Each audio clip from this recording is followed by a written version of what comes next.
ASD level 1, developmental disorder. That means that developmentally the social emotional part of the brain is underdeveloped relative to the logical part of the brain. That's not an insult. There's way more strengths with ASD level 1 than weaknesses. Guys in here are probably smarter than me. They're great at systematizing, great with logic, great with seeing things in pictures, great at looking at a variety of chaotic symbols and being able to make sense out of it. So the list is long and deep of the assets. So there is a bonus, ironically, that comes with ASD level 1. Bill Gates created the computer as an example. So the society benefits from having this different way of thinking. Since they're low in social and emotional intelligence compared to the other things that are going on where they're high, they are by default low in social and emotional needs. There's the problem.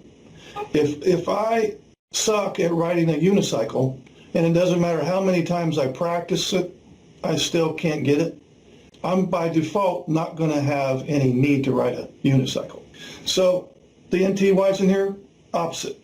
High in social and emotional intelligence and needs. Next problem, since we're talking about social emotional stuff, his deficits, if we want to call it that, appear as if he is selfish, insensitive, uncaring, narcissistic. Emphasis on appears that way. She makes the false assumption that that's what's going on, and why wouldn't she? Next problem, she tries to recruit him to be more socially and emotionally connected, raises his anxiety. The method that she uses, I'm not faulting her, she's doing the best that she knew how given the circumstances, raises his anxiety. What does he do? He seeks anxiety reduction. How does that look? He spends a lot of time with his special interest or his work, or he isolates. What is the end result of that? It downloads into the NT mind as just more selfishness, uncaring, insensitivity, and doesn't care about the relationship. I'm not important. So there's the dilemma. Oh, and we could throw in coronavirus, political tension, racial unrest, quarantine with the person that you're not getting along with, and maybe 4 or 5 other things. And then you wonder why there's a problem? That's the bad news. The good news is social skills can be taught. He can learn to develop some emotional literacy. It's not doomsday. For the NTYs, you would love for him to be up here, right level with you in the business of emotional reciprocity.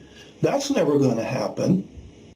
But we can sure get him from down here to somewhere in the middle ground, which could conceivably get you in the area where it's at least acceptable now. Perhaps not ideal, but it's a noble effort that is resulting in some significant improvement.